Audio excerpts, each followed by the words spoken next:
मुझे ढेर सारे पकवान चाहिए, वरण, भात, कढ़ी, 3 प्रकार की सब्जियां, रोटी और कोई एक चीज मीठी। क्या तेरी ये नाजुक बहू ये सब पकवान बना पाएगी? तू ना धोले, चंपा सब बना देगी।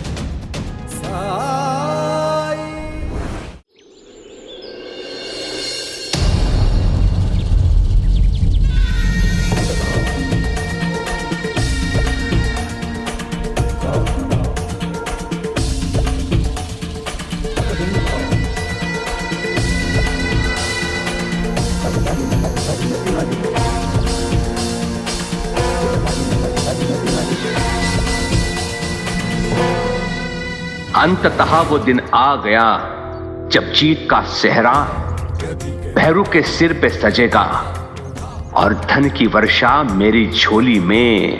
हरिओम। फिर इसे शहर शहर ले जाकर पैसे और नाम दोनों कमाऊंगा। भैरू मेरे लिए सोने का अंडा देने वाली मुर्गी सिद्ध होने वाला है। हरिओम।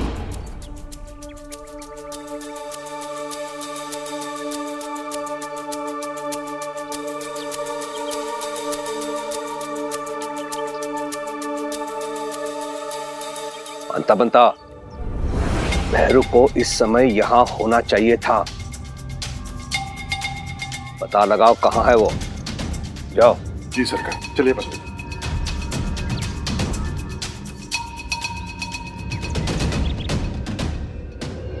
भिक्षाम देहि। अरे साईं, प्रणाम।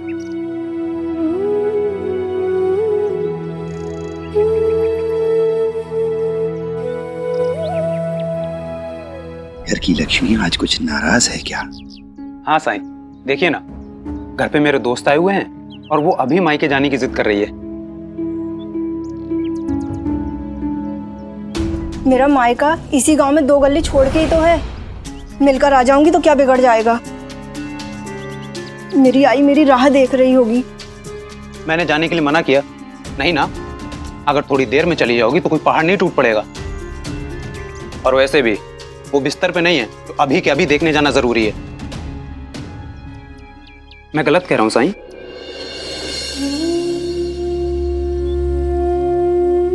घर में मेहमान को छोड़कर जाना अतिथि का अपमान है।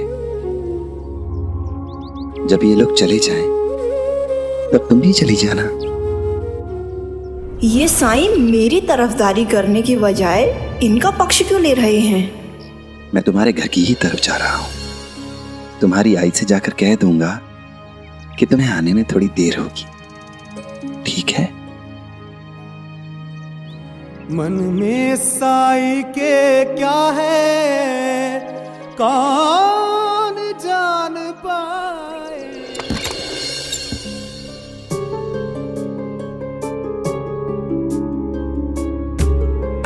चाप करके सुबह सुबह ही सोई है चंपा, और चाप की आवाज से भैरू भी सो नहीं पाया होगा।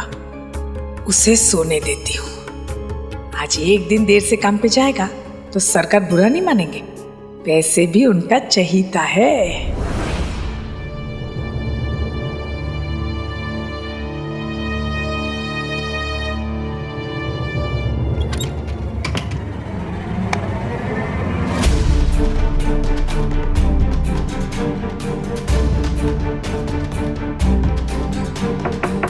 बोलो। हे भगवान, आज तो प्रतियोगिता है और मैं सोता रहा। खोलो। अरे जल्दी खोलो। कौन है? जल्दी खोलो। हाँ, रुको। अरे तू अब तक बैठा क्या है? चल जल्दी। वहाँ प्रतियोगिता शुरू हो गई है और तू आराम से सो रहा है। मुझे उठाया क्यों नहीं तुमने? कहा था ना तुमसे। मैं सुबह होने के इंतजार में जग रही थी, पता नहीं कैसे आग लग गई। बहाने नहीं, अपनी सास की बातें याद रहती है तुम्हें। और आई आप तो जग गई थी ना, जानती थी कि आज मेरी प्रतियोगिता है, फिर क्यों नहीं उठाया मुझे? प्रतियोगिता? मुझे तो ध्यान ही नहीं रहा। अरे ये तू मैं बाद में करना। तुम्हें पहले ही देर हो चुकी है, सरकार तुम्हारी राह देख रहे हैं, चलो जल्दी। उन्होंने भेजा है हमें, जल्दी से तैयार होके अखाड़े में पहुंच जाना, वरना सरकार का गुस्सा तो तू जानता ही है। जल्दी आ। चलो। आता है। इस घर में सास को बहू की और बहू को सास की चिंता है, मेरी किसी को नहीं। बेटे से ज्यादा पोते की चिंता है।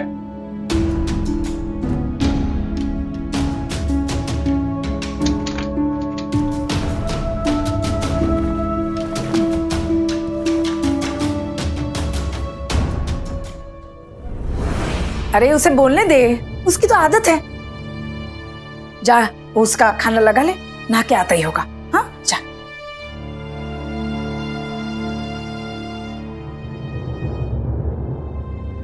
आई चलता हूं। सुनिए, खाना खाकर जाइए। खाना खिलाने का इतना ही शौक था तो पहले जगा देती। सुनिए, आपने बीती रात भी नहीं खाया था। सुनिए, मैं क्या कहती हूँ, सुनिए मेरी बात सुनिए।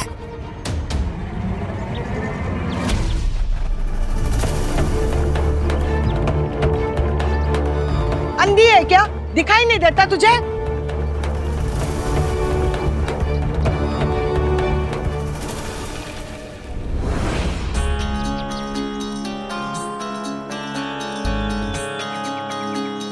अरे सरस्वती तू?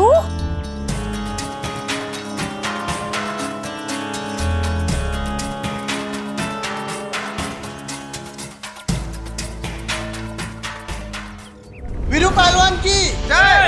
वीरू पहलवान की जय। वीरू पहलवान की जय। वीरू पहलवान की जय। वीरू पहलवान की जय। वीरू पहलवान की जय। वीरू पहलवान की जय।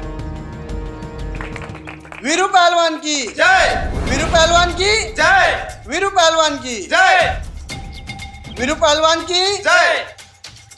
वीरू पहलवान की जय। हरिओम हरिओम। नमस्कार कुलकर्णी सरकार। मथुरा दास जी, शिरडी में आपका बहुत बहुत स्वागत है। इससे मिलिए, यह है मेरा पहलवान वीरू। वीरू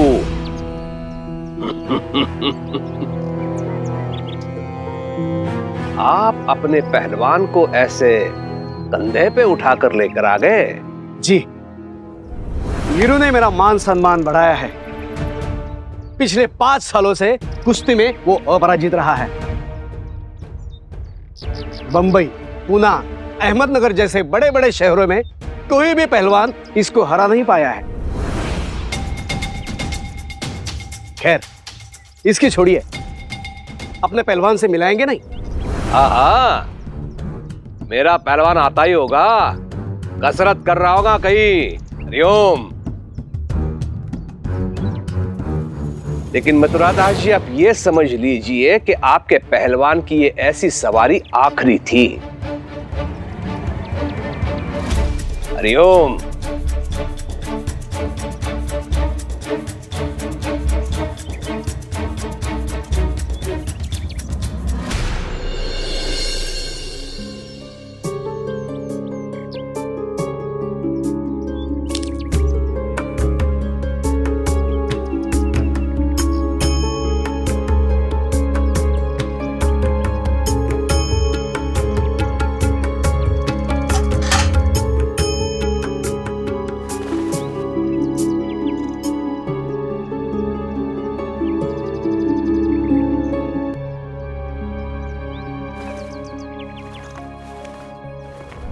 फल का है मेरे? अब क्या इसके लिए भी मुहूर्त निकालो क्या? जाओ जल्दी काट के लेके आओ। अभी लाई।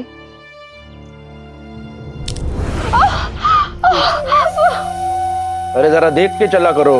हाँ? और हाँ, ये सब गंदगी साफ कर लेना, समझे? जाओ काट के लेके आओ फल।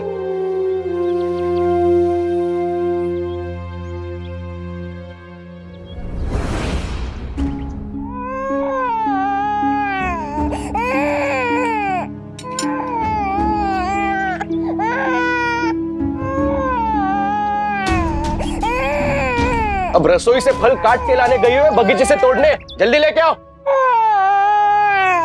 जरा मुर्गी देखिए, पास में ही रखे हैं, खुद ले लीजिए। मतलब मुझे उठा के ही छोड़ोगे तुम?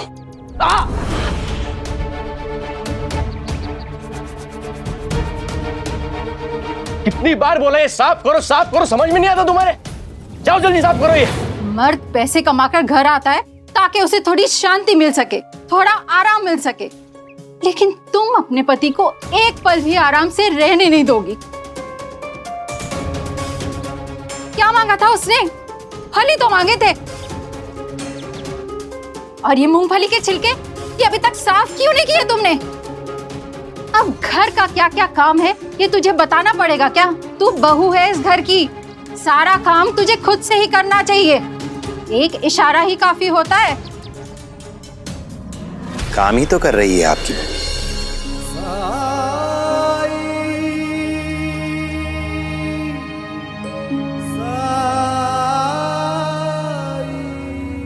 प्रणाम साईं। राम जी भला करें। बहू जाओ भिक्षा ले आओ।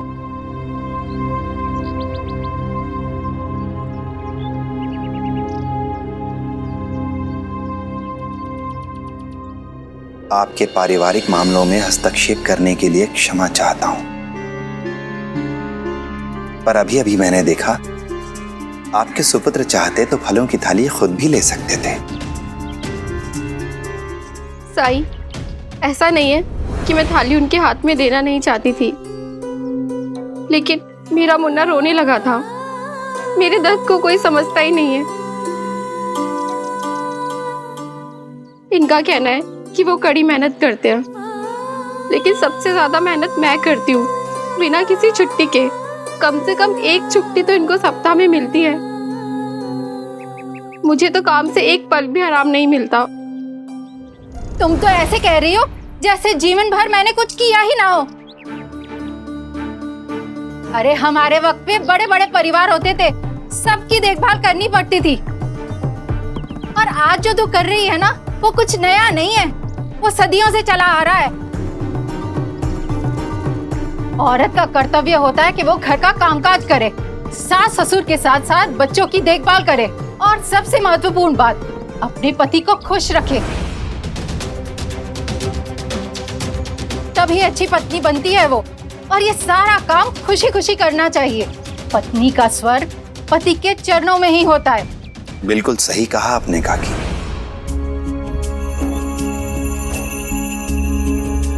भिक्षा दीजिए।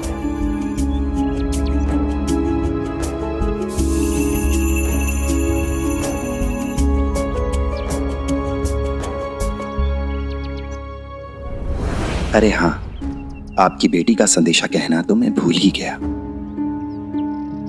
उसने कहलवाया है कि आज शायद वो नहीं आ सकेगी। क्या? मैं तो सुबह से इंतजार कर रही हूँ उसका। एक ही गांव में रहकर भी हमारा मिलना मिलाना नहीं हो पाता। चाहती तो मैं ही चली जाती, लेकिन जोड़ों की दर्द की वजह से मैं खुद नहीं जा पाऊंगी। आप चाहें तो मैं आपको वहां ले जा सकता हूँ। ये ठीक रहेगा। आइए मेरे साथ।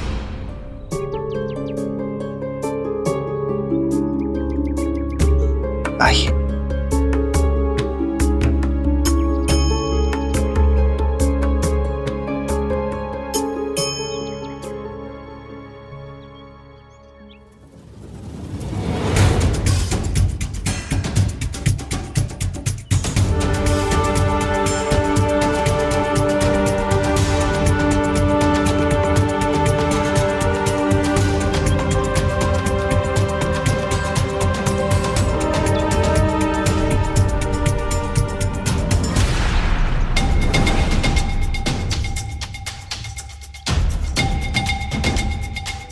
इस समय इसे कुछ कहने का अर्थ भरी सभा में स्वयं का अपमान करने जैसा होगा और मनोबल भी टूटेगा इसका।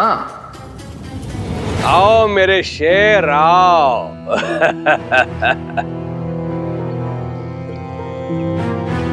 तुम्हारी विजय तुम्हारी प्रतीक्षा कर रही है। जाओ, तैयार हो जाओ।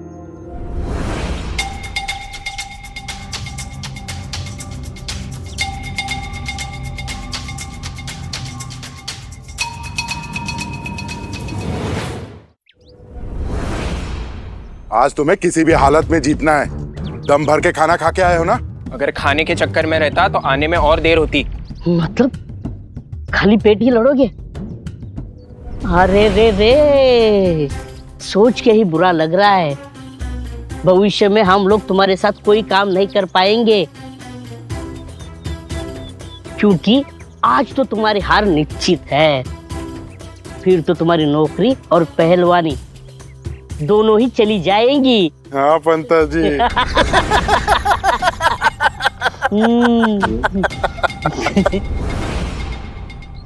समझ में नहीं आता आखिर मेरी बहू को मुझसे इतनी शिकायत क्यों है, जबकि उसे तो खुश होना चाहिए कि उसे मुझ जैसी सास मिली है। एक मेरी सास थी निर्दयी, सारा दिन कोसती रहती थी, गालियां देती थी, लेकिन फिर भी मैंने कभी उनके सामने अपना मुंह नहीं खोला। और मैं क्या चाहती हूँ, मैं तो बस इतना चाहती हूँ कि मेरी बहू काम करे, और अपना काम करने में भला किसी को शिकायत क्यों होनी चाहिए। ये तो हर औरत का फर्ज होता है, घर की साफ सफाई करना, कपड़े धोना, बर्तन धोना, खाना बनाना। तो इसमें नया क्या है? अपने पति की देखभाल करना, बाल बच्चों को देखना। ये मेरी दूर की बहन है, शादी में नहीं आ पाई थी ना। सदा सुहागन रहो। पैर छूकर आशीर्वाद ले रही है, मतलब संस्कारी है। चलो, पहली परीक्षा में सफल हो गई। कमला, तुझे याद है, तू हमेशा कहती थी कि मैं अपने बेटे के लिए एक बहुत अच्छी लड़की ढूंढ कर लाऊंगी। तेरी बात कितनी सही है ये देखने आई हूं।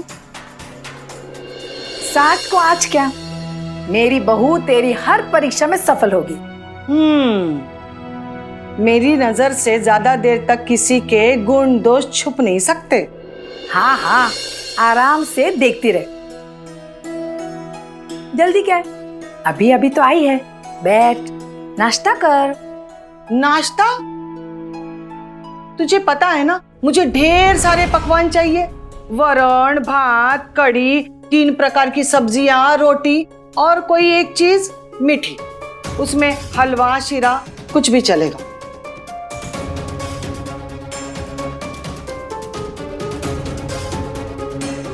क्या तेरी ये नाजुक बहू ये सब पकवान बना पाएगी?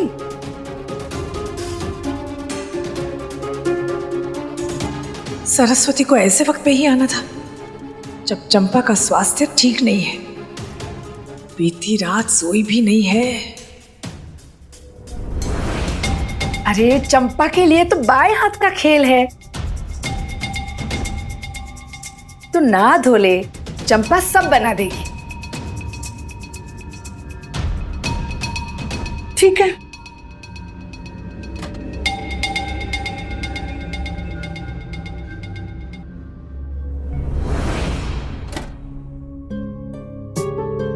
हाय, इतना खाना मुझे अभी बनाना पड़ेगा अकेले?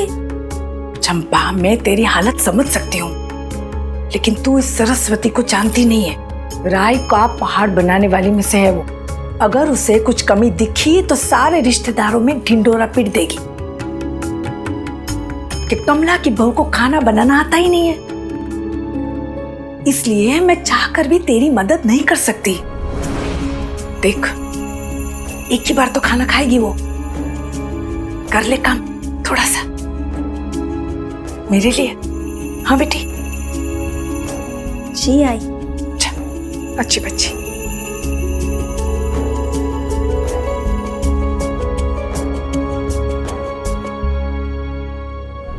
कुलकर्णी सरकार द्वारा आयोजित शिरडी केसरी कुश्ती प्रतियोगिता में आप सभी का स्वागत है।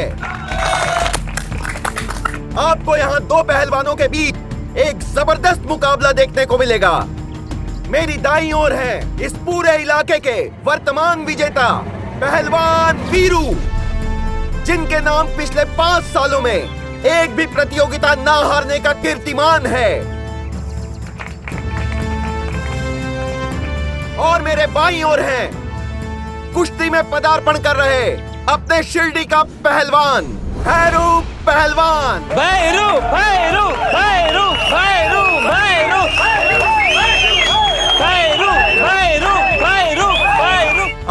यह है कि भैरू पहलवान वर्तमान विजेता को पराजित कर पाएगा।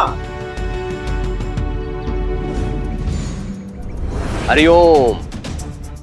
भैरू मेरा पहलवान है और वीरू है मथुरा दास जी का पहलवान। हम दोनों के बीच में एक शर्त लगी है। पहले दौर में जिसका पहलवान हारेगा वो जीतने वाले पहलवान के मालिक को 50 रुपया देगा।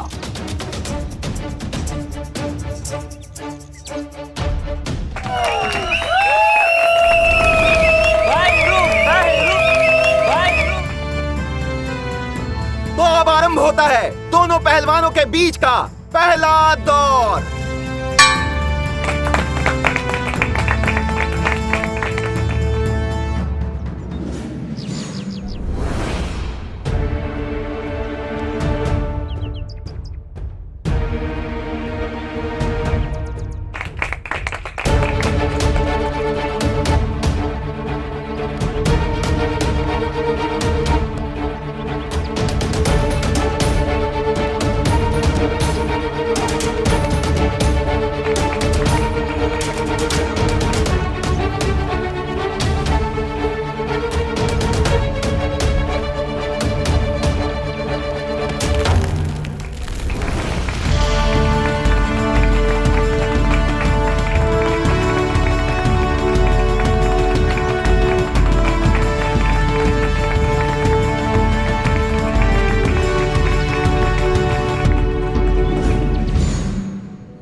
खंडोबा, ये क्या हालत बना दी है मेरी बेटी की। सारा दिन काम ही करती रहेगी, कुछ खाती पीती भी है। कितनी दुबली पतली हो गई है।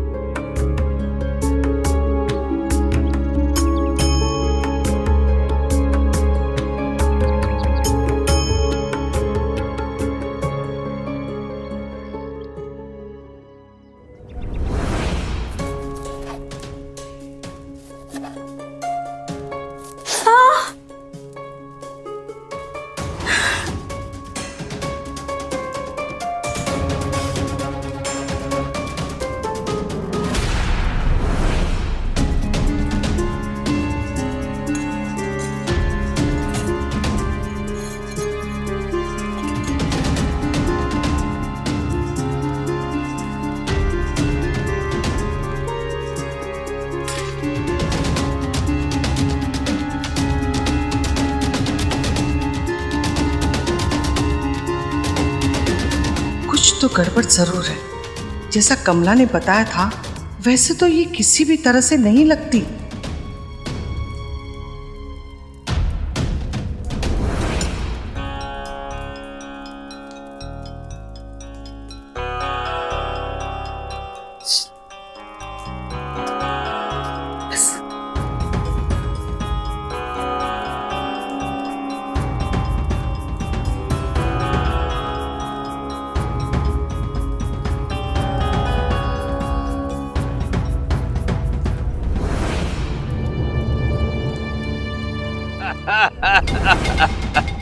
मथुरा दास जी,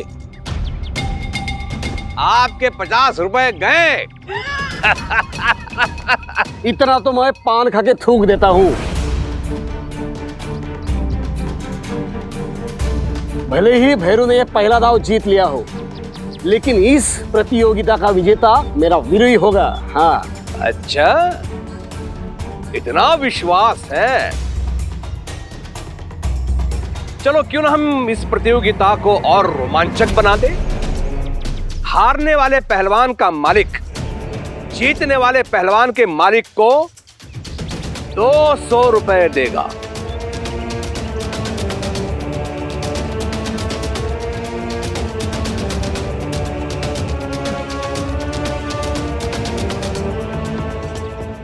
ठीक है, मुझे मंजूर है। 200 रुपए के लिए प्रतियोगिता का दूसरा दौर।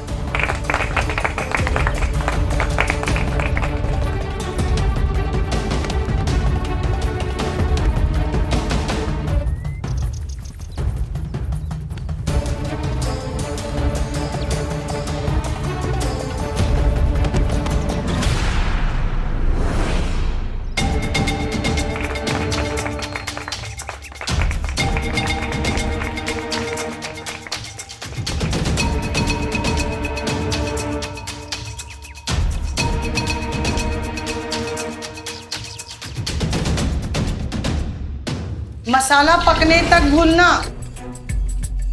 मसाला अच्छे से नहीं पका तो मुझे अपचन हो जाता है।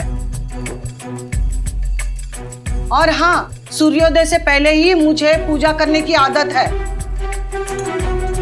और तुम्हें उस समय ही उठना पड़ेगा। और एक बात का ध्यान रखना पड़ेगा कि मेरी पूजा समाप्त होने से पहले और इस घर के सदस्य उठने से पहले तुम्हें मेरे लिए नाश्ता पकाना पड़ेगा।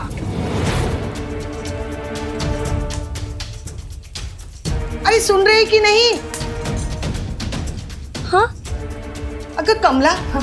कैसी तेरी बहू? हाँ या ना में सर भी नहीं हिलाती। तू बेकार में परेशान हो रही है। बहू सब समझ गई है। तू जैसा कह रही है वैसे ही बनाएगी वो। एक बार तू उसके हाथ का बनाया हुआ खाना खाएगी ना, सब भूल जाएगी। चल।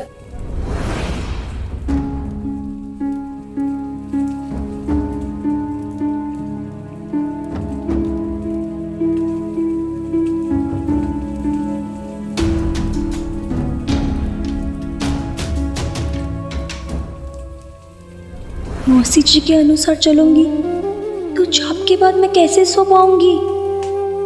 मुझे तो उस समय उठकर घर के काम करने होंगे, नाश्ता बनाना होगा।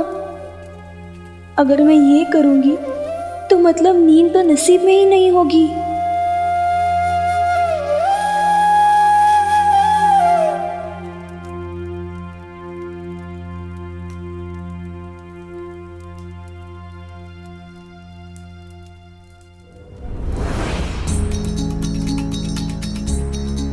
मेरा शक हर कदम यकीन में बदल रहा है।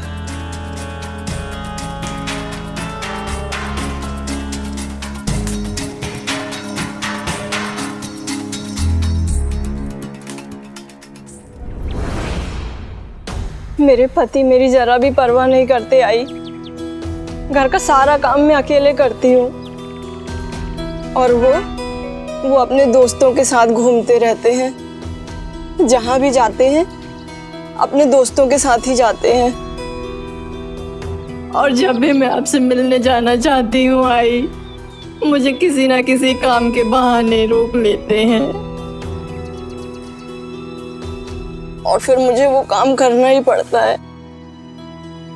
आपने मेरी शादी ये सोच के कराई थी आई कि मैं रानी बनकर रहूंगी, पर मैं नौकरानी बन के रह गई आई।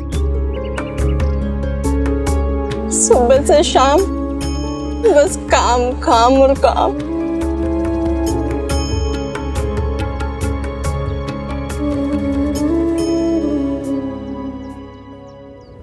अब हुआ मुकाबला बराबरी का। अब होगा अंतिम दौर और इस अंतिम दौर में जो भी पहलवान जीतेगा वो इस प्रतियोगिता का विजेता होगा। तो शुरू करते हैं अंतिम दौर।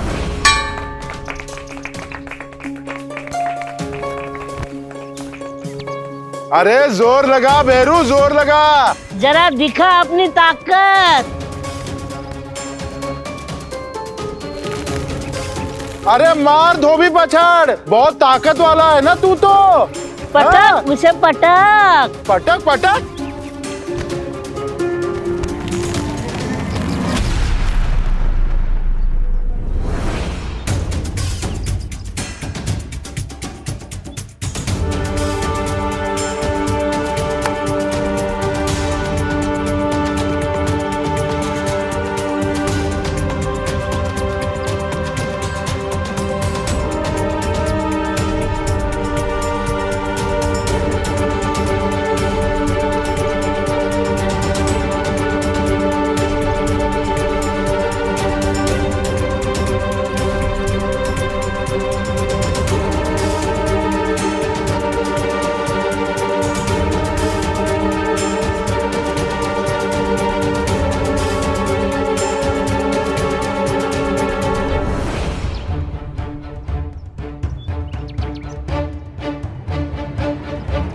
पंता ने मुझे सब कुछ बता दिया है। नींद से उठकर तुम सीधा यहां चले आए, बिना अभ्यास के, बिना जलपान के। तेरे कारण मेरी हार हुई है, सबके सामने मेरी नाक कट गई है। सरकार मुझे माफ कीजिए। क्या तुम्हें माफ करने से मेरे नुकसान की भरपाई हो जाएगी? तुझ पर विश्वास करके, तुम पर दाव लगा के 200 रुपया हारा हूं मैं, 200 रुपया। उसकी भरपाई अब तुम्हें ही करनी पड़ेगी भैरू। मुनीम, इस हारे हुए आदमी के नाम पे 200 रुपए चढ़ा दो, ऋण के रूप में। यदि भुगतान कर पाया तो ठीक है, नहीं तो इसके वेतन से घटा लेना। जी सरकार। सासू माँ, आप? प्रणाम। मैंने अपनी बेटी की शादी तुमसे इसलिए करवाई थी ताकि इसका जीवन खुशहाल रहे, लेकिन जरा इसकी हालत देखिए, कैसी हालत कर दी है आपने इसकी। अरे आपको अपनी पत्नी पर जरा सा भी तरस नहीं आता? कैसी कमजोर हो गई है, कितनी थकी थकी लग रही है। ये कोई कोलू नहीं है, इंसान है, काम करते करते थक जाती है। क्या इसे थोड़ा सा आराम नहीं मिल सकता? चलिए आपके यहाँ ना सही, कम से कम आप इसे मेरे यहाँ भेज सकते हैं। मैं माँ हूं इसकी, इसका पूरा ख्याल रखूंगी, लेकिन नहीं, आपसे तो ये उम्मीद भी नहीं कर सकती। आप इसे मेरे यहाँ रहने के लिए क्या, मिलने तक के लिए नहीं भेजते। हर बार कोई ना कोई काम के बहाने रोक लेते हैं इसे। सासू माँ, आप तो ऐसे कह रही हैं जैसे मैं आपकी बेटी को कोयले की खदान में काम करने भेजता हूं। घर का काम, पति की सेवा, यही तो करती है बस ये। और हर औरत अपने घर में यही काम करती है, इसलिए अपने काम के लिए शिकायत कैसी? हाँ, मैं आपकी बेटी को बार बार मायके जाने से रोकता हूं, क्योंकि जिस दिन काम पर मैं नहीं जाता हूं, उस दिन मैं आराम करना चाहता हूं। और इसमें बुरा ही क्या है? आपकी बेटी आराम करे और मैं ना करूं। हाँ? पति की सेवा करना ही पत्नी का धर्म होता है। और वैसे भी औरत का स्वर्ग उसके पति के चरणों में ही होता है ना।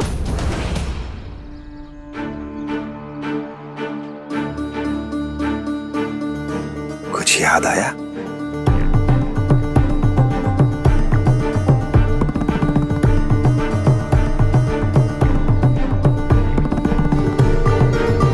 पत्नी का स्वर्ग पति के चरणों में ही होता है। और आपकी बहू भी तो ये सब करती है। कितनी बार आप उन्हें उनके मायके भेज देती हैं? बार बार नहीं ना, क्योंकि वहिनी के जाने से आप सभी लोगों को असुविधा होती है, परेशानी होती है ना?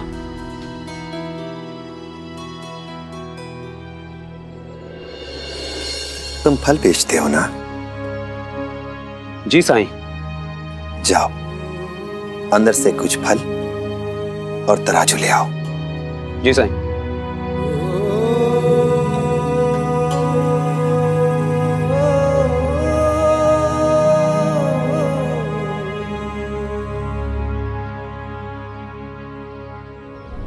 ये लीजिए साईं। उठाओ बाट।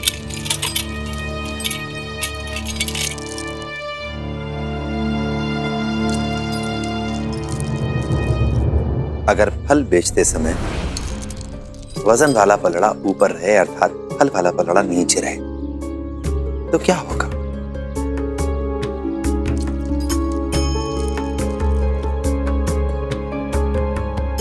मेरा नुकसान।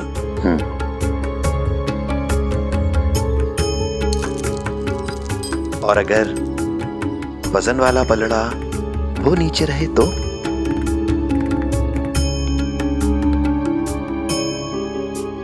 ग्राहक का नुकसान। इसका अर्थ ये हुआ कि दोनों पलड़ों के बराबर होने पर ही किसी का नुकसान नहीं होगा।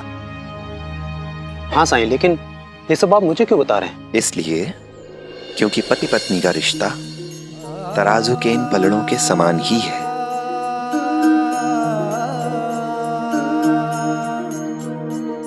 अगर कोई भी पलड़ा नीचे या ऊपर होगा तो दूसरे का नुकसान होगा। इसीलिए सुखी दाम्पत्य के लिए यह जरूरी है कि दोनों पलड़े बराबर रहें। इसके लिए जरूरी है कि पति पत्नी दोनों बेहतर दाम्पत्य के लिए बराबर का प्रयास करें। घर परिवार की बराबर की जिम्मेदारी उठाएं तो दोनों में से किसी को भी नुकसान नहीं होगा,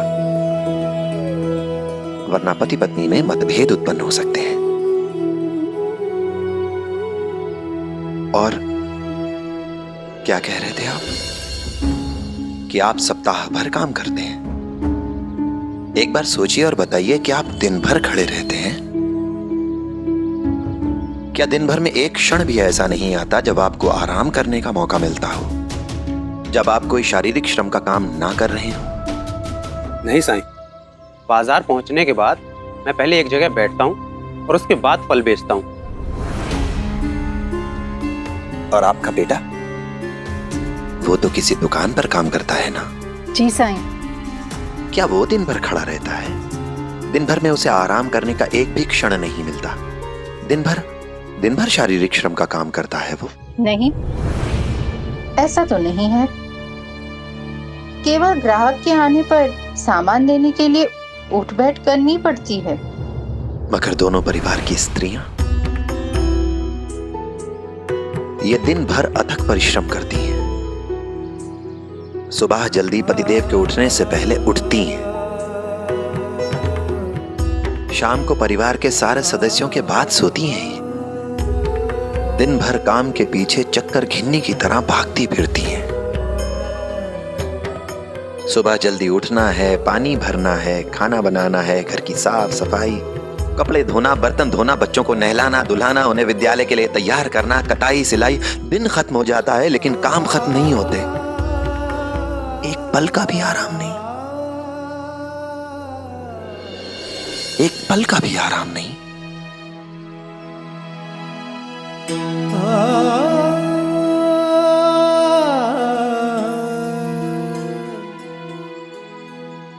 तो हम क्या करें साईं? हम इतने अमीर भी तो नहीं कि काम के लिए नौकर रख सकें। नौकर नहीं लगा सकते तो कोई बात नहीं, कम से कम अपनी पत्नी की मदद खुद तो कर सकते हैं। घर के छोटे मोटे कामों में उसका हाथ बटाकर। और वो मदद भी रोज नहीं करनी है, केवल तब जब आप घर पर हो, फुर्सत में हो। या फिर मूंगफली खाकर उसके छिलके फेंककर जो फर्श आपने गंदा किया है उसे खुद से साफ कर सकते हैं आपके सुपुत्र। या फिर कम से कम एक फल काटकर अपनी पत्नी को खिला सकते हैं। पत्नी की मदद करने के, उसके हाथ बटाने के कई रास्ते हैं जो न केवल पति पत्नी को प्यार के, फुर्सत के कुछ लम्हे देते हैं, बल्कि संबंधों को, रिश्तों को भी मजबूत बनाते हैं। वो ये कभी नहीं सोचना चाहिए कि मैं घर आया हूं दिन भर काम करके इसलिए मैं थक गया हूं तो मैं कुछ काम नहीं करूंगा।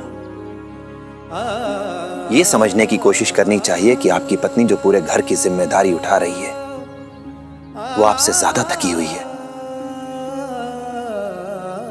पर फिर भी आपकी सेवा में तत्पर है।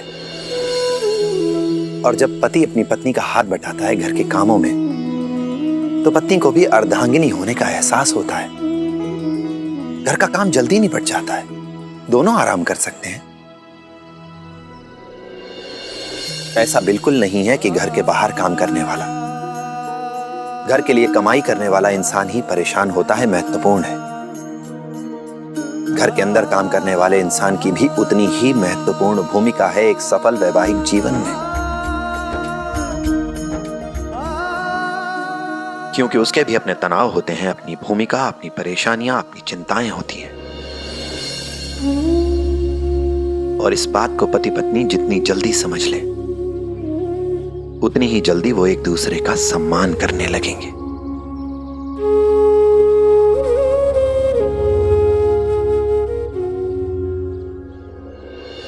मैं ध्यान रखूंगा साईं।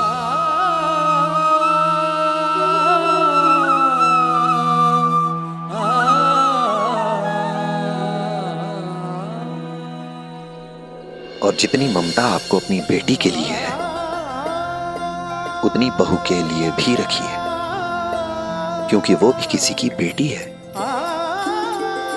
और वो अपने माता पिता, अपना घर, अपना परिवार सब कुछ छोड़कर आपके साथ रहने चली आई है, आपकी देखभाल करने के लिए आई है। अपनी बहू को नियंत्रित करने के बजाय, उसे अनुशासित करने के बजाय अपने बेटे को सिखाइए उसकी देखभाल करना, घरेलू कामों में आपकी बहू की मदद करना। ऐसा करने से उसकी मर्दानगी में कोई कमी नहीं आएगी और ना ही ऐसा सबक देने से आपकी शान घटेगी, बल्कि ऐसा करने से आपकी बहू की नजरों में आपका सम्मान और भी बढ़ जाएगा। और सबसे बड़ी बात, उनका वैवाहिक जीवन खुशहाल रहेगा। जी साईं, जैसा आपने कहा है मैं बिल्कुल वैसा ही करूंगी।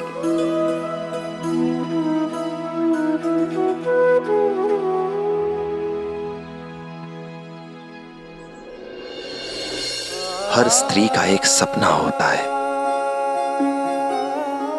पर कुछ ही अपने सपनों को पूरा करने के लिए घर से बाहर निकल पाती हैं, घर की चौखट को लांघ पाती हैं, वरना अधिकतर तो अपने सपनों को त्याग देती हैं, उसकी कुर्बानी दे देती हैं, क्योंकि उन्हें बचपन से सिखाया जाता है कि अगर वो अपने घर को सही से नहीं संभाल सकी तो वो एक अच्छी बहू, अच्छी पत्नी कभी नहीं बन पाएंगी। पर घर के कामों को स्त्री और पुरुष में बांट देना यह समस्या का समाधान तो नहीं है, ये तो आपसी रिश्तों को बस दायरों में बांध देना है। क्यों नहीं हम अपने बेटे और बेटी दोनों को यह सिखाते कि घर के किसी भी काम को करने में संकोच नहीं करना चाहिए। क्यों हमेशा बेटियों को यह सिखाया जाता है कि घर के कामों को करना उनका फर्ज है, उनकी जिम्मेदारी है। ये बात हम बेटों को क्यों नहीं सिखाते? दोनों को एक जैसी शिक्षा क्यों नहीं देते हम? अगर कभी आपका बेटा अपनी पत्नी की मदद करे तो उसे मूर्ख मत समझिएगा, बल्कि ये सोचकर खुश हो जाइएगा कि जो मदद आपकी बहू को मिल रही है, कहीं ना कहीं वो मदद आपकी बेटी को भी मिल रही होगी, क्योंकि किसी ना किसी मां ने जरूर सिखाया होगा अपने बेटे को अपनी पत्नी, अपनी अर्धांगिनी की मदद करना।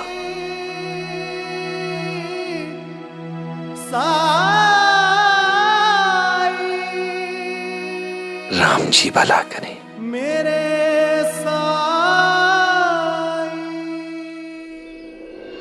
तभी थकी थकी नजर आ रही है। अरे कमला, तू 1 साल कैसे रोकी?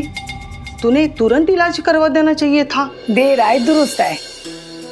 लेकिन अब मुझे पूरी उम्मीद है कि सब कुछ ठीक हो जाएगा। मैं जल्द ही आजी बन जाऊंगी। एक तरफ इसका इलाज चल रहा है और दूसरी तरफ आज मेरे भैरू की प्रतियोगिता खत्म हो जाएगी और प्रतियोगिता का विजेता बनने के बाद वो भी तनाव मुक्त हो जाएगा और उसके पास समय होगा। भगवान ने जितना होनहार मुझे बेटा दिया है उतनी ही होनहार बहू दी है। खा खा।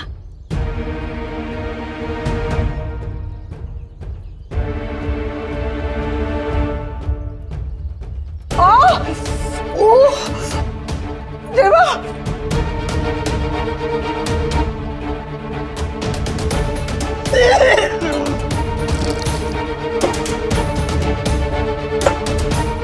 देवा, अरे तुझे मसाला भूनने के लिए कहा था, तूने तो मेरा मुंह ही जला डाला। गलती से हो गया होगा, मैंने तुझे बताया ना, थकी हुई है वो। अपने बहू का बचाव मत कर, उसका पक्ष मत ले। मैं इसके उम्र की थी तब मैं सिर्फ 3 घंटे सोती थी। मजाल है कि मैं खाना खराब बनाती। अरे औरतों की जिंदगी में कोई ना कोई ऐसी अड़चने आती रहती है, परेशानियां घिरी रहती है। कोई ना कोई बीमार रहता है, बच्चों की परेशानियां, तो कभी सास ससुर की परेशानियां होती है। चाहे कैसी भी परिस्थिति हो, बहू का परम कर्तव्य है कि अपने पूरे परिवार को स्वादिष्ट खाना बना के खिलाना ही चाहिए और उसको परिपूर्ण होने के लिए खुद प्रयास करना चाहिए। अरे ऐसे छोटी छोटी बात पे थक जाएगी तो तेरी देखभाल कौन करेगा? यही करेगी ना। और सबसे महत्वपूर्ण बात यह है कि अपने पति की सेवा। अरे उसकी देखभाल कौन करेगा? तू ही करेगी ना। हाँ? पहलवान है, कड़ी मेहनत करता है, तो उसे खाना भी स्वादिष्ट और पौष्टिक मिलना ही चाहिए। ऐसे जला हुआ खाना खिलाएगी तो? हाँ? मौसी, इस घर में खाना तो छोड़िए, समय पर नाश्ता तक नहीं मिलता।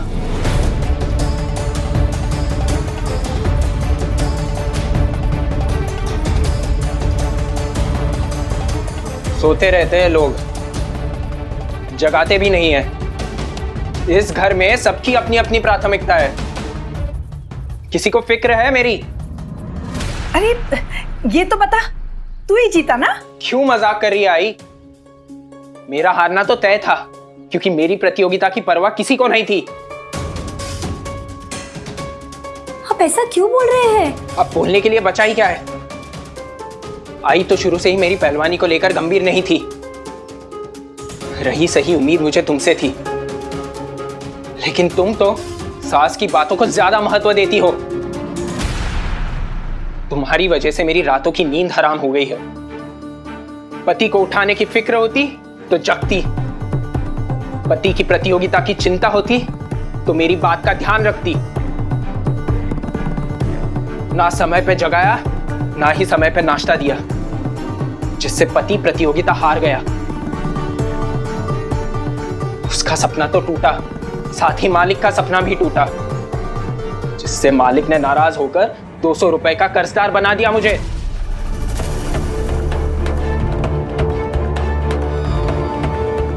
क्या? 200 रुपए का कर्ज? हाँ, अब न जाने कब तक सरकार के लिए मुफ्त में काम करना पड़ेगा। मुझे लगता है मैं साई के पास चलना चाहिए। तुमसे जब भी कुछ कहो तो तुम्हारा एक ही जवाब होता है कि साई के पास जाना चाहिए। अरे जब गलती तुम्हारी है तो बेचारे साई क्या करेंगे? मेरी गलती? आप तो सब जानते हैं, फिर भी आप दोषी मुझे क्यों ठहरा रहे हैं? एक तो मैं पहले से अस्वस्थ थी, ऊपर से कल ब्रह्म मुहूर्त में जाप कर रही थी, और जाते वक्त मैंने आपको कहा था कि नाश्ता करके जाइए, और आपने खाना इसलिए नहीं खाया क्योंकि आपको देर हो रही थी। हाँ, वो देरी तुम्हारी वजह से हो रही थी, क्योंकि तुम दूसरों को दोष मत दीजिए। प्रतियोगिता आपकी थी, है ना? पहलवान बनने का सपना आपका है, सपना आपका, फिक्र दूसरों को। आप खुद नहीं उठ सकते थे? आपके दूध पीते बच्चे हैं। बच्चे की चाह में तुम रात को उठकर जाप कर रही थी, तुम्हारी वजह से मैं सो नहीं पाया। अगर समय पर सो जाता तो खुद ही उठ जाता। अच्छा, आपको लगता है कि बच्चा सिर्फ मुझे चाहिए? मैं जो कुछ कर रही हूँ इस परिवार के लिए कर रही हूँ, इस परिवार की खुशी के लिए कर रही हूँ। शांत हो जाओ, तुम दोनों शांत हो जाओ। आई मैं शांत क्यों हूँ? क्या नहीं किया मैंने? सेठ जी के पास गई, जहर जैसा काढ़ा पिया, रात भर जाग के जाप किया, और तो और लोगों के ताने भी सुने मैंने। तो कोई एहसान नहीं किया तुमने, समझ गई ना? कोई एहसान नहीं किया तुमने। जो किया वो तुम्हारा पत्नी धर्म था। लोक लाज के डर से बहुत सह लिया मैंने, बस अब और बर्दाश्त नहीं कर सकती मैं। आज के बाद मैं ये सब नहीं करूंगी। चंपा सुन। तो मत करना। भैरू।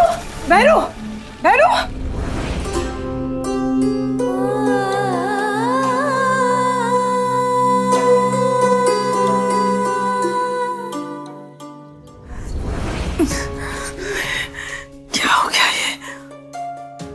अरे कमला, तू तो कह रही थी कि तेरी बहू गाय है। ये तो शेरनी की तरह दहाड़ रही है। मेरा यकीन कर सरस्वती, वो गाय जैसी ही थी, ऐसी नहीं थी वो। पता नहीं आज उसको क्या हो गया। अरे वो तो आज्ञाकारी बहू है, आसपास के लोग तो उसका उदाहरण देते हैं, लेकिन आज क्या हुआ है? अरे मुझे तो लगता है किसी की नजर लग गई है उसे। हे देवा, तो अब मैं क्या करूं? इससे पहले बात बिगड़ जाए, सुन, किसी ओझा या तांत्रिक को बुला ले। हाँ,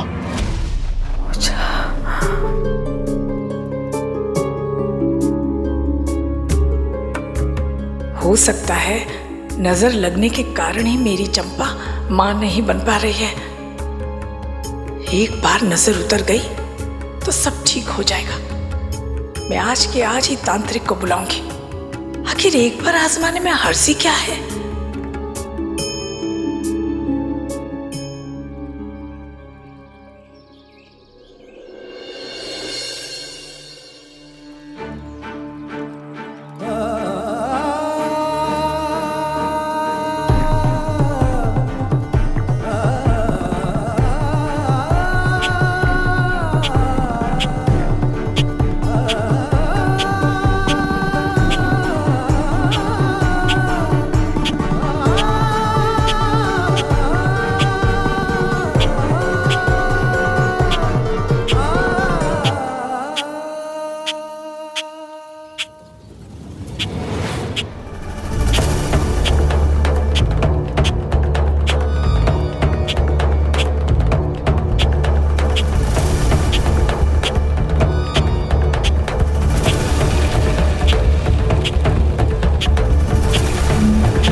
ये भेड़ मत काट।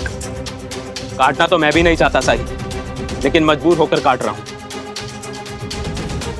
किसी काम का नहीं है ये, इसलिए मैंने फैसला किया है कि इसे काट कर किसी दूसरी नस्ल का पेड़ लगाऊंगा।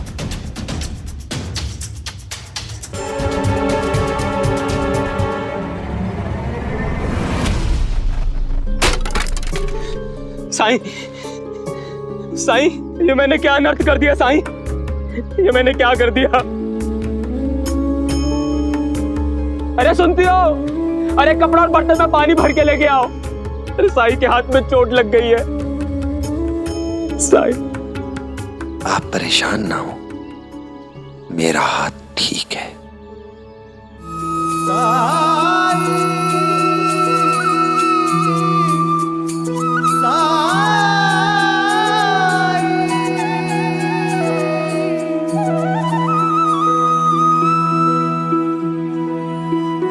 साई, कहाँ चोट लग गई आपको? लाइए मरहम पट्टी कर देती हूँ। मैं ठीक हूँ।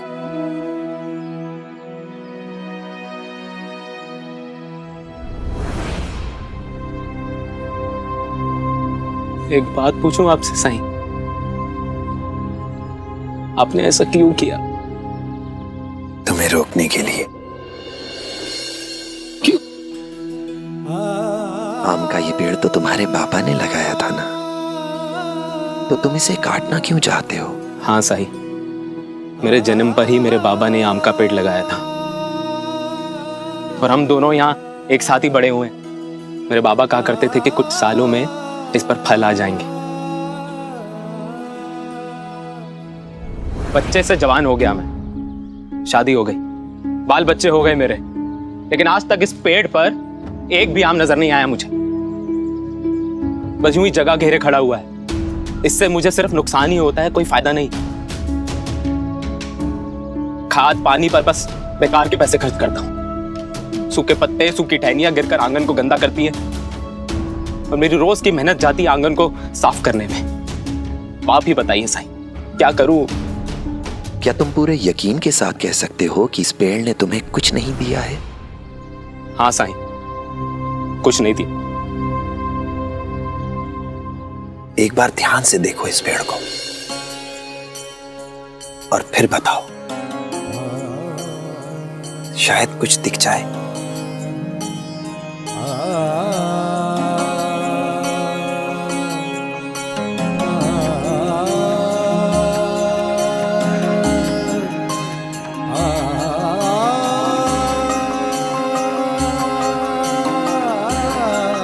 कुछ नजर आया?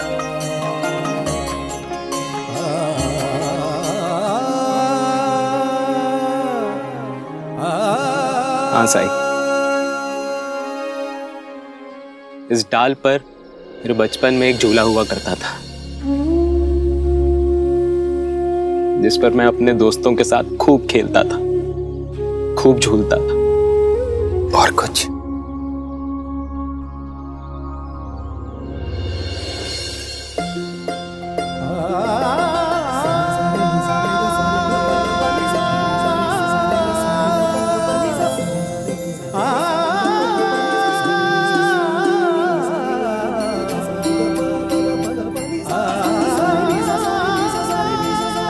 और कुछ? बच्चों के पैरों के निशान। बचपन में हम सब इस पेड़ के आसपास लुक्का छुपी खेला करते थे और जब थक जाते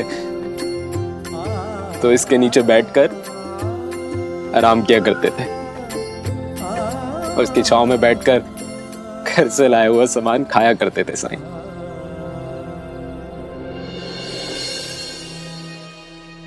कैसे भूल गया अपने बचपन की ये बातें साईं। इस पेड़ ने तुम्हें बहुत सारी यादें दी हैं, बहुत खूबसूरत यादें। इतने सालों तक तुम्हें इतने अच्छे अनुभव दिए हैं इसने, और केवल इसके एकमात्र दोष के कारण कि इस पर फल नहीं आते, तुम इसे काट देना चाहते हो। ये भले ही तुम्हें फल नहीं देता, इस पेड़ ने बाकी हर तरीके से तुम्हारी मदद की है और कर रहा है। आओ मेरे साथ।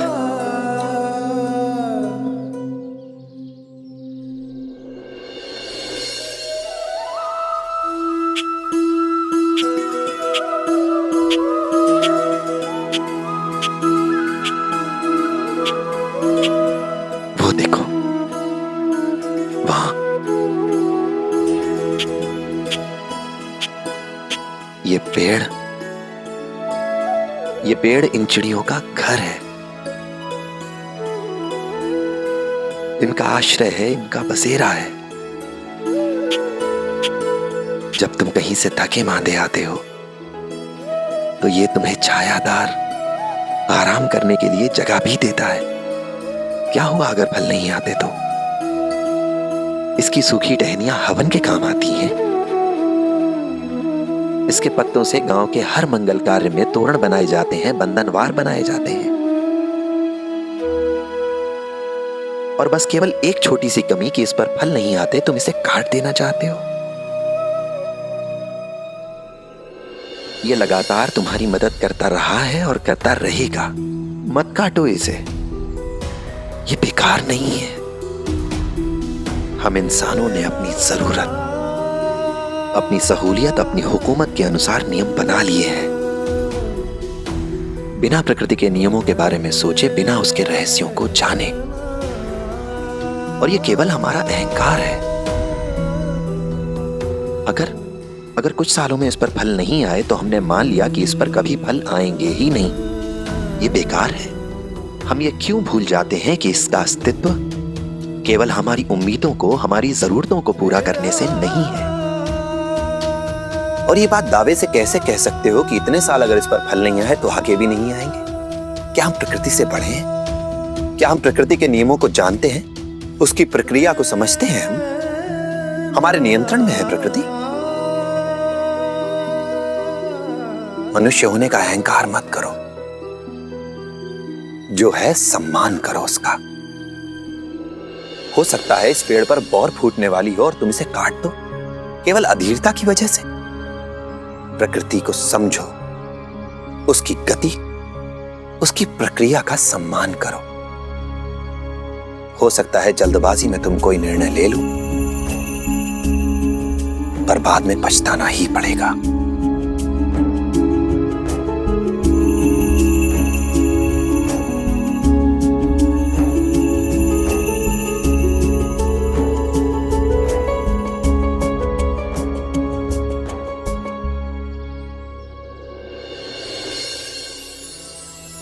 मुझे माफ कर दीजिए साईं, मैं ये बात हमेशा याद रखूंगा, हमेशा। आइए आइए आइए बाबा, आइए। कमला, बाबा जी आ गए। आइए बाबा जी।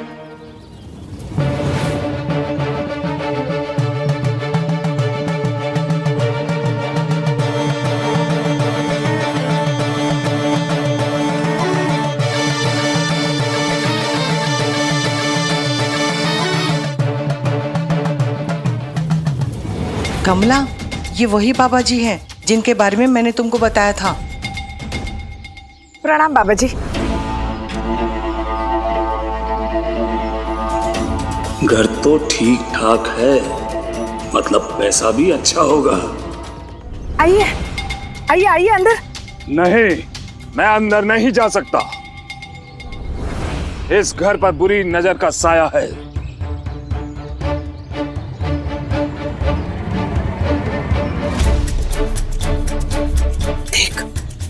बाबा जी, मुझे पहले से ही शक था।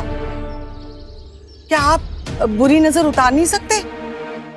उतार तो सकता हूं, लेकिन ये उतना आसान नहीं होगा। पहले इस घर का शुद्धिकरण करना होगा, फिर उस व्यक्ति के लिए हवन पूजा करना होगा जिसे नजर लगी है। तो फिर देर किस बात की है बाबा जी? आपको जो करना है आप करिए, आपको जो चाहिए मैं दूंगी आपको। जब मैं किसी घर का शुद्धिकरण करता हूँ तो उस घर में जो जो चीजें शापित होती हैं वो अपने आप गायब हो जाती हैं।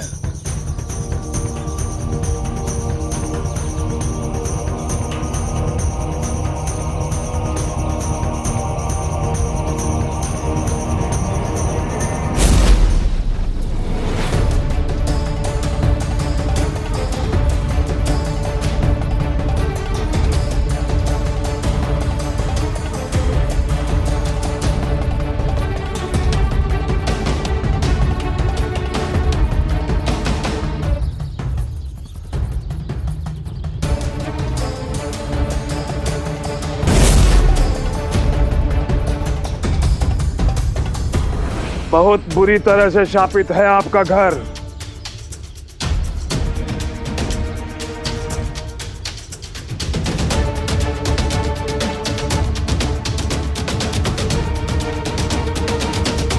ये क्या हो रहा है?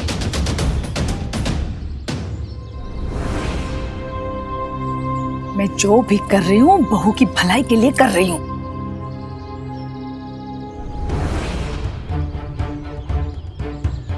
अब मुझे इस घर के अंदर की शुद्धि करनी होगी और मेरे पीछे कोई नहीं आएगा।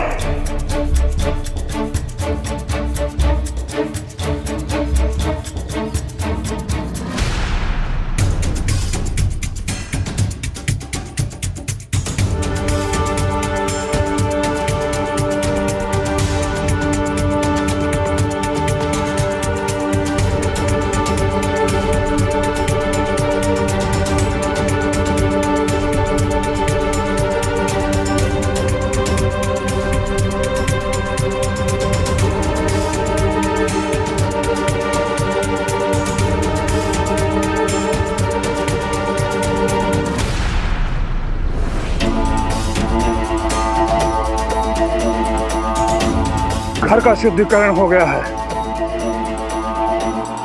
अब पता लगाना है कि किसे बुरी नजर लगी है।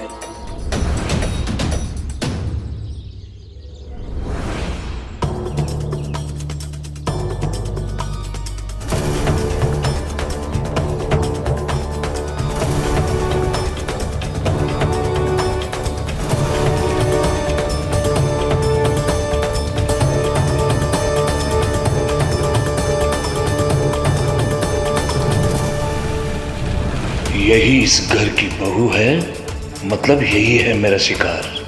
मैं तुझे देखते ही समझ गया, बहुत बुरी नजर है तुझ पर। वाह बाबा जी, आपने आते ही समस्या की जड़ ढूंढ ली।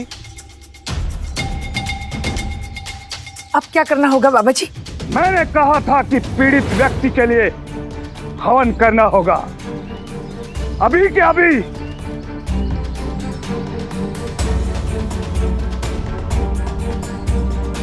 आई, क्या ये सब करना जरूरी है? मैं पहले ही बहुत कुछ कर चुकी हूँ। ना तो अब हिम्मत है, ना ही इच्छा। तू मुझे ना कहेगी? कमला, तू इस पे क्यों भड़क रही है?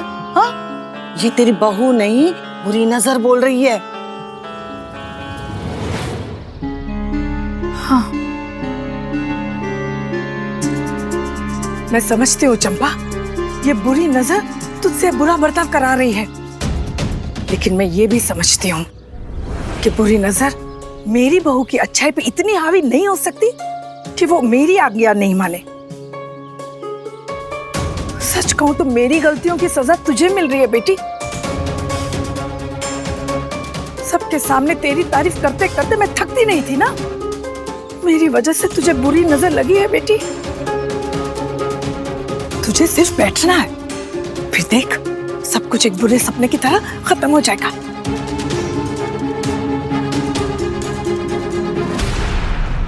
क्या सोच रही है बेटी? हाँ, हाँ, ये हुई ना बहुओं वाली बात। आई,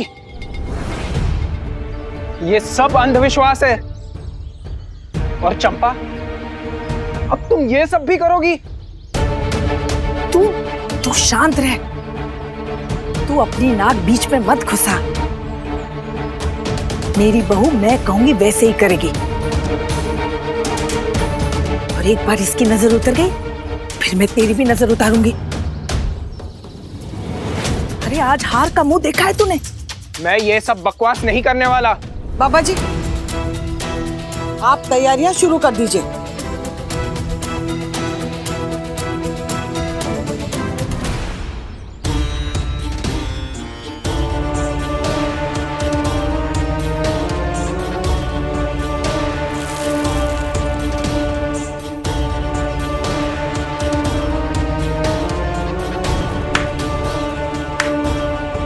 जब तक ये पूजा संपन्न नहीं हो जाती, कोई भी इसे पार नहीं करेगा, नहीं तो भस्म हो जाएगा।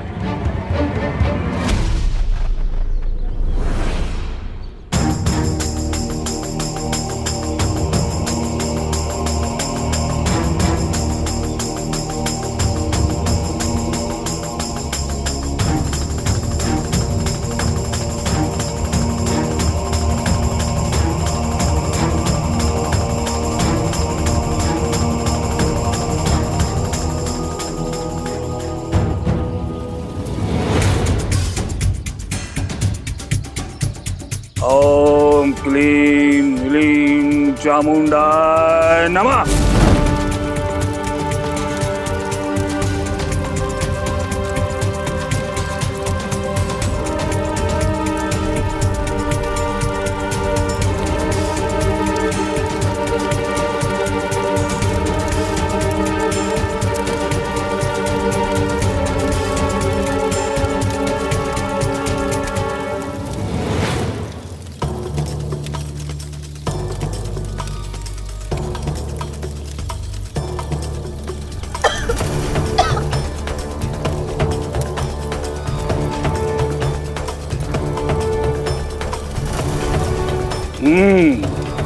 असर तो शुरू हुआ।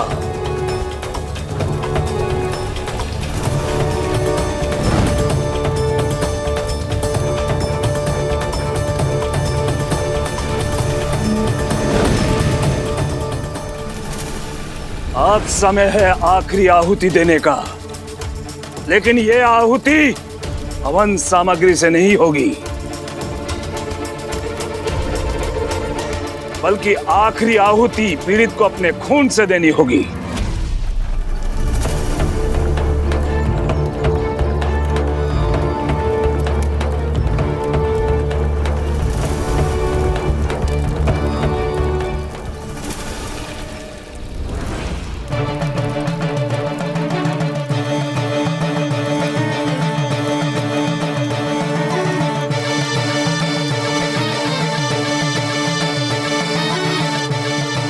तुम्हें अपने हाथ के रक्त को इस अग्नि में अर्पित करना होगा।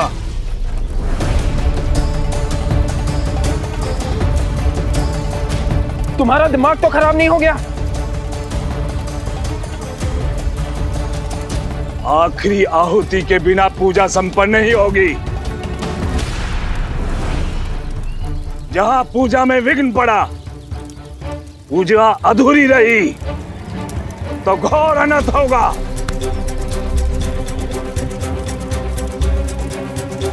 हाथ आगे बढ़ाओ।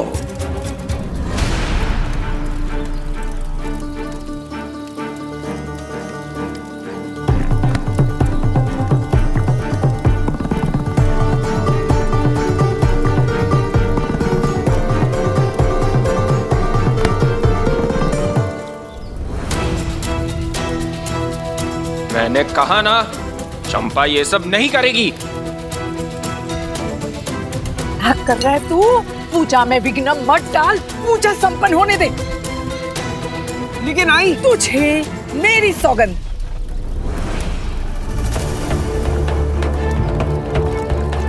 बाबा जी, अब चालू रखिए।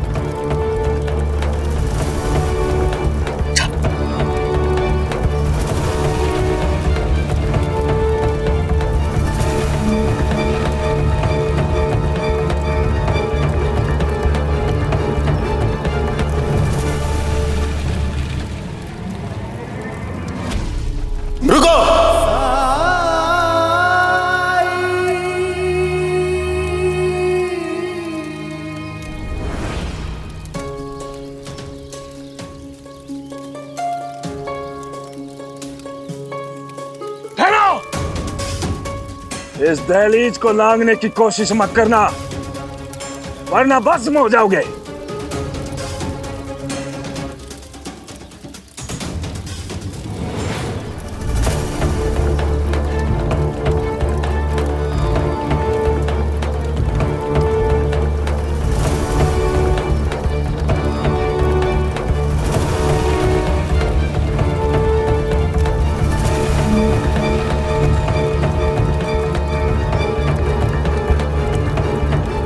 कुछ भी तो नहीं हुआ।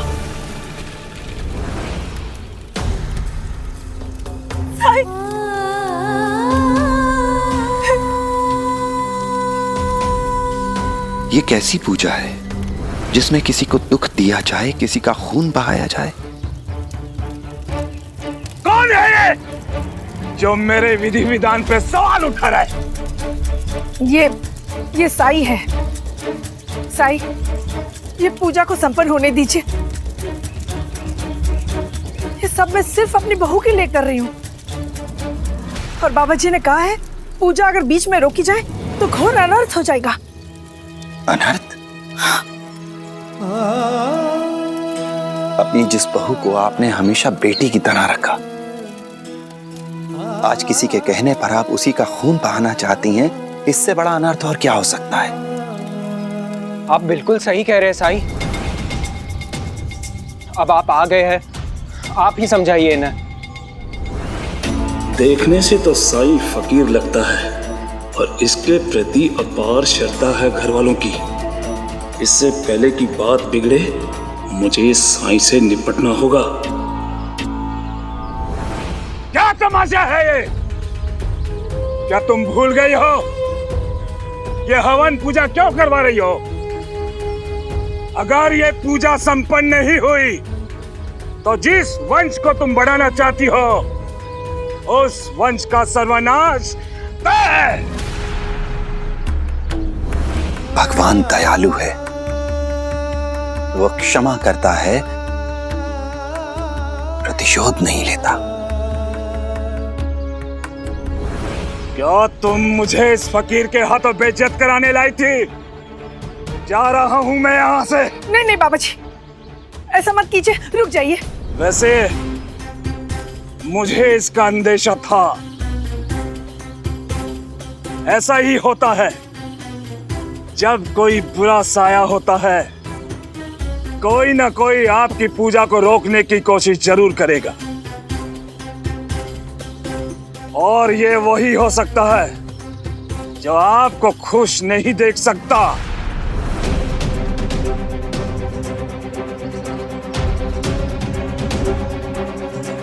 आप मेरे साई को ऐसा नहीं कह सकते। ये तू नहीं लड़की, ये तेरे अंदर का साया बोल रहा है। रुक दोस्त, अभी तुझे ठीक करता हूं।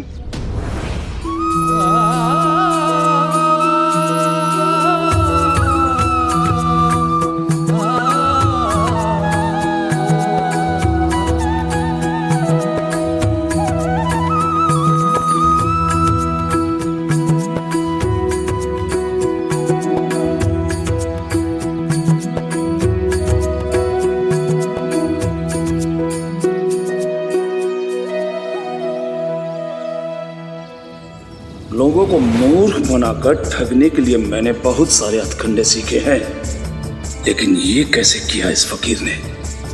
मुझे अपनी शक्ति दिखाने के लिए कुछ तो करना पड़ेगा।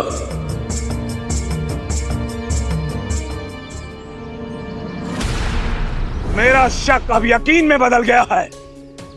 तू ही वो है जो इन्हें दुखी देखना चाहता है। तेरी दाल अब नहीं गलने वाली। तू गया, मैं अभी तुझे अपनी खास राख से भस्म कर दूंगा।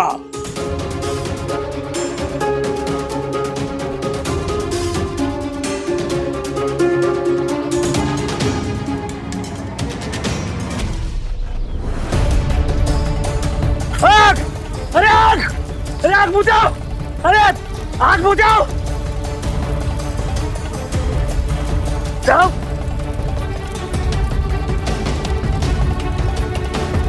अरे आग बुझाओ!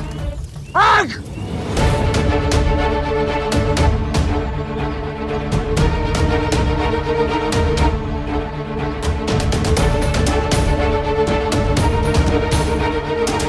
ये पोटली कैसी? इसमें तो राख है। इसका मतलब ये है कि ये कोई बाबा वाबा नहीं, पाखंडी है, पाखंडी। थैली में से राख निकालकर हमें बेवकूफ बना रहा था। ये तो ढोंगी लग रहा है बाबा। हाँ ये तो ढोंगी है। मुझे नहीं पता कि राख वाली थैली मेरे पास कहां से आई, लेकिन अब मुझे विश्वास हो गया है कि ये सब इसका काला जादू है। तूने इस फकीर का पक्ष लिया ना, तू नहीं जानती तुझ पर कैसे कैसे संकट आने वाले हैं। ना मुझे जानना है, ना किसी संकट का डर है, क्योंकि मेरे साथ मेरे साई हैं।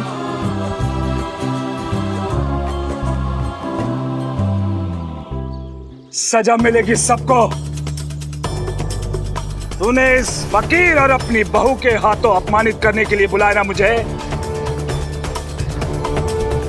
मैं तेरी बहू को श्राप देता हूं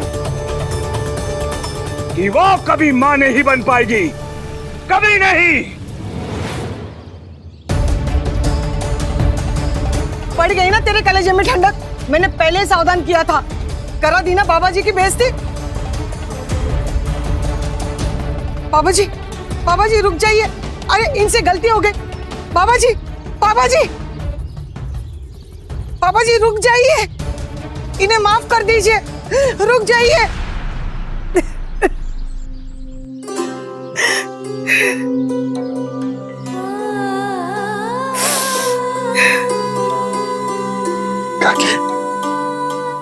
आपको लगता है ये सब कुछ मुझे पसंद है, लेकिन मैं करूं भी तो क्या करूं साईं? सब कुछ करके हार गई हूं मैं। मैंने आपसे मदद मांगी थी, आपने कहा श्रद्धा और सब्र ही रखो। मेरी आस्था, मेरा विश्वास डगमगा रहा है साईं। मेरी सब्र का बांध टूट रहा है। लोगों की बातें सुन सुन के थक गई हूं मैं। अगर आप चाहते हैं कि मैं ये सब कुछ छोड़ दूं, मैं बंद कर दूं, तो आप भी कुछ कीजिए साईं। कुछ कीजिए साईं, कृपा करके कुछ कीजिए।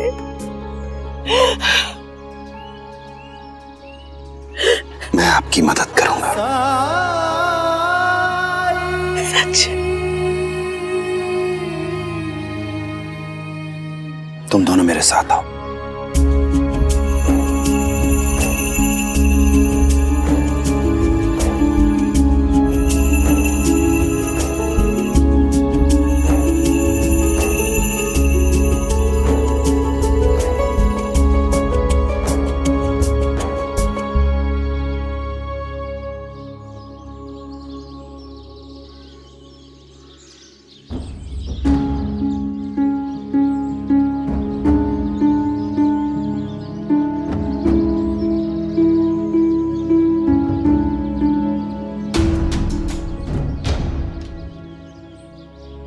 एक दूसरे का समर्थन, आपसी सद्भाव, समझदारी, एकता, निष्ठा, यही तुम्हें आदर्श दंपति बनाते हैं।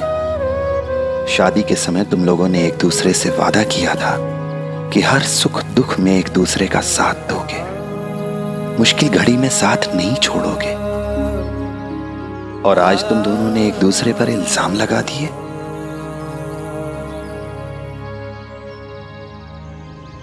मुझे उस समय गुस्सा आ गया था साई। मुझे भी। मैं माफी चाहती हूँ। पति पत्नी में अनबन हो जाना, छोटा मोटा झगड़ा होना, ये बहुत मामूली बात है, होता रहता है। लेकिन अगर तुम दोनों एक दूसरे का साथ नहीं दोगे तो उस तांत्रिक जैसे लोग बहुत आसानी से तुम्हारे मतभेदों का, तुम्हारी समस्या का लाभ उठाएंगे। आपने सही कहा साई, मुझे समझ में आ रहा था और मैं रोकना भी चाहता था, लेकिन आई ने अपनी कसम देकर मुझे विवश कर दिया। उनकी कसम को मैं तोड़ नहीं सकता था साई। अपनी मां की आज्ञा का पालन करना यह हर संतान का कर्तव्य है, लेकिन मत भूलो कि तुमने चंपा को भी वादा किया है उसकी सुरक्षा का, और इस बात को कभी भूलना नहीं। जीवन में बहुत बार ऐसी परिस्थितियां आएंगी जब तुम्हें एक दूसरे पर गुस्सा आएगा। उस समय दूसरे व्यक्ति के दृष्टिकोण से उस समस्या को देखने की कोशिश करना। आपसी मतभेदों को, आपसी समस्याओं को बातचीत से सुलझाने की कोशिश करना। बातचीत कभी बंद नहीं होनी चाहिए, क्योंकि संवाद ही विवाद को मिटाने की शक्ति रखता है। साई, हमसे आज जो गलती हुई है वो भूल हम वापस कभी नहीं करेंगे। हर कदम पर एक दूसरे का साथ देंगे। आओ मेरे साथ।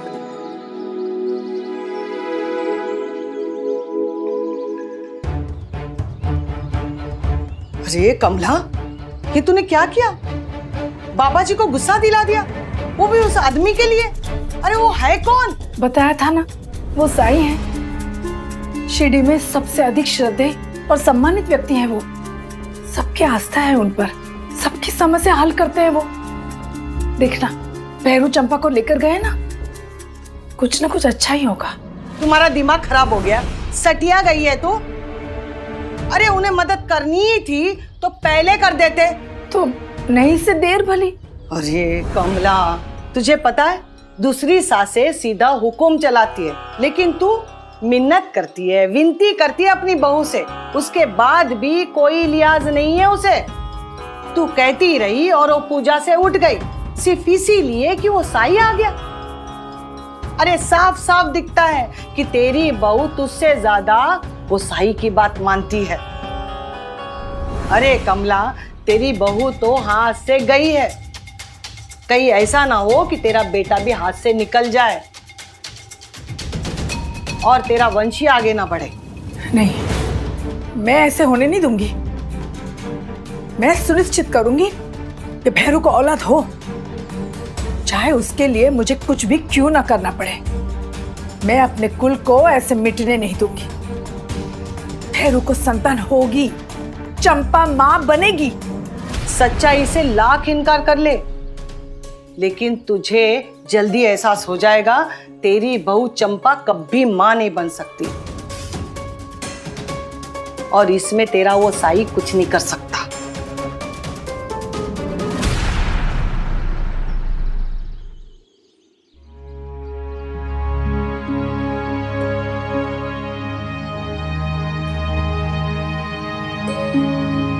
जो वादे तुम दोनों एक दूसरे से कर रहे हो उसका साक्षी आम का ये पेड़ रहेगा। चंपा की तरह इसे बहुत कुछ सहना सुनना पड़ा है कि इस पर फल नहीं आते। मैं चाहता हूं कि तुम दोनों इसकी देखभाल करो, इसे पानी दो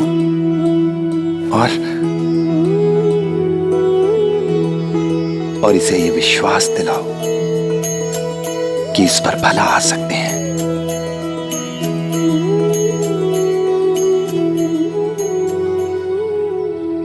साई, इससे क्या होगा? हमारी समस्या तो आई से है। उन्हें तब तक चैन नहीं मिलेगा जब तक हमें संतान नहीं हो जाती। तुम बस इसकी देखभाल करो, मन में साई के क्या है बाकी अल्लाह मालिक। कौन जान पाए। ओम साई, जी साई। साई राम जी भला करे। ओम साई ओम साई ओम साई ओम साई ओम। साई ऐसे कैसे कर सकते? उन्होंने तो कहा था वो मदद करेंगे। भला पेड़ को पानी देने से क्या होगा? उससे तो वैद्य जी अच्छे थे जिन्होंने दवाई के नाम पे कड़वा काढ़ा दिया, मगर मदद तो की। आई, नाम मत लो उस मनुष्य खाड़े का। चंपा के कहने पर मैं चुप रहा, आपको कुछ बताया नहीं, लेकिन आज सब बताता हूं। उस रात की बात।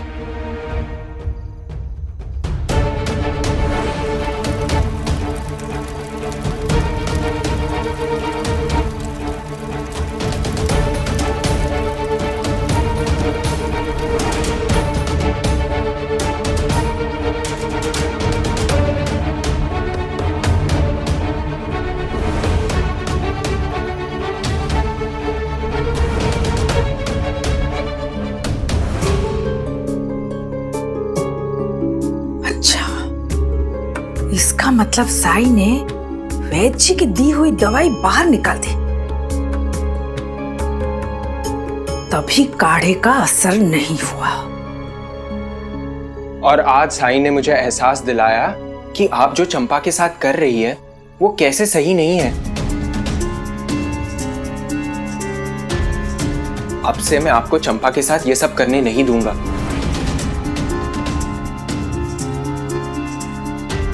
मुझे फर्क नहीं पड़ता कि मुझे बच्चा 1 साल बाद होता है या 10 साल बाद।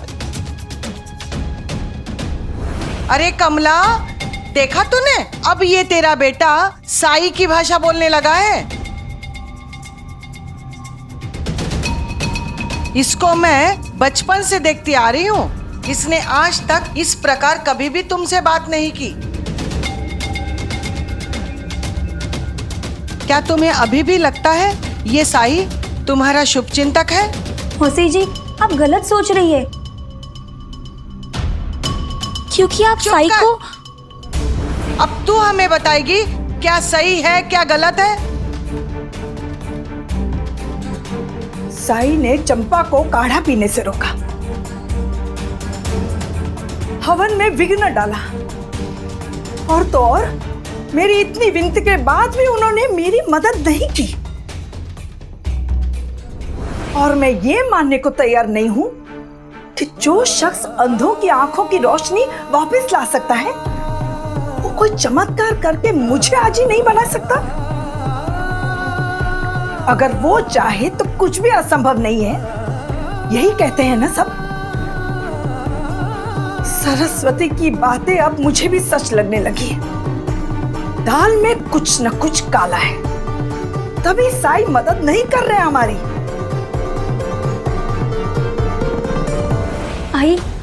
आई आप गलत समझ रही है, साई वैसे नहीं है। उस रात मेरी तबीयत बहुत खराब हो गई थी और साई ने मेरी मदद की। वो काढ़ा बहुत।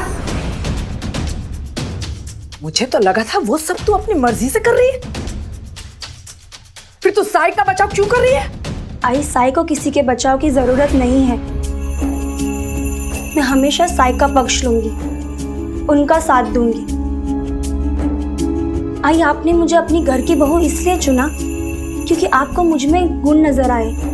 और आप जानती है आई, मेरी निपुणता, मेरी परिपूर्णता जो आपको इतनी अच्छी लगी, वो साई का आशीर्वाद ही है, उनकी कृपा से है।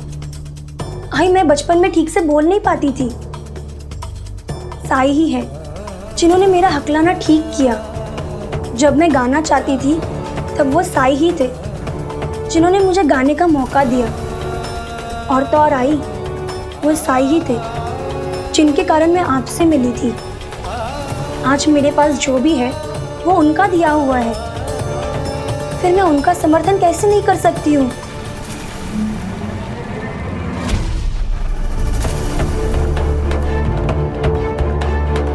चंपा, मैं तुम्हारी सास हूँ। मेरे लिए साई से बढ़कर कोई नहीं है। साई ने मुझे दूसरा जीवन दिया है। मैंने कभी भगवान को देखा नहीं है, लेकिन कोई मुझसे पूछे कि भगवान कैसे दिखते हैं तो मैं कहूंगी साई जैसे। ठीक है, साई के बहुत उपकार है ना तुम्हारे पे। उन्होंने तुम्हारी मदद की, मेरी नहीं। और मैं हार नहीं मानूंगी। अगर तुम मुझे आज ही नहीं बना सकती, मेरी कुल की वृद्धि करने वाली संतान मुझे नहीं दे सकती, तो कोई बात नहीं। मुझे मजबूरन मेरे बेटे के लिए दूसरी लड़की ढूंढनी होगी।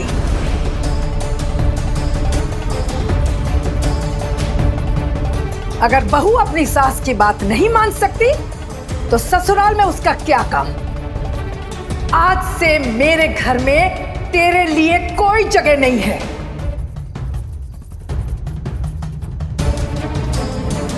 बस आई, मैं चुप हूं इसका मतलब ये नहीं कि आप जो चाहे वो कहेंगी। आपने हमें समझ क्या रखा है?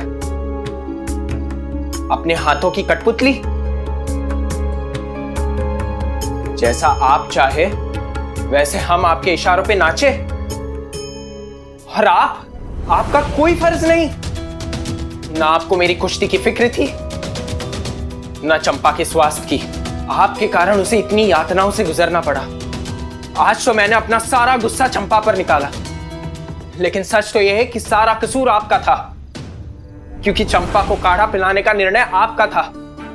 ब्रह्म मुहूर्त में जाग कर जाप करने के लिए चंपा को आपने कहा था। उस बेचारी की तो आंख लगी हुई थी, लेकिन आप तो जगी हुई थी ना। उसके बाद भी आपने मुझे जगाना जरूरी नहीं समझा। आपकी सारी ज्यादतियां झेलता रहा मैं, लेकिन अब नहीं। चंपा सिर्फ आपकी बहू ही नहीं, मेरी पत्नी भी है। आपके लिए अपनी बहू को छोड़ना आसान होगा, लेकिन मैं अपनी पत्नी को कभी नहीं छोड़ूंगा।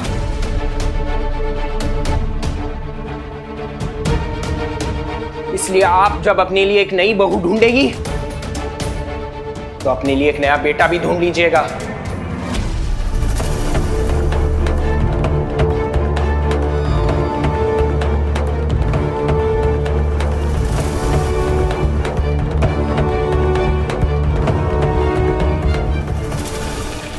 इस कल की आई हुई लड़की के लिए मेरा बेटा मुझ पर भड़का, मुझे पलटकर जवाब दिया। सरस्वती झूठ नहीं कह रही थी, पानी सर के ऊपर से जा चुका है। अब देख, मैं भी तेरी माँ हूँ। आज मैं कसम खाती हूँ कि मैं तेरी दूसरी शादी करवा के रहूंगी।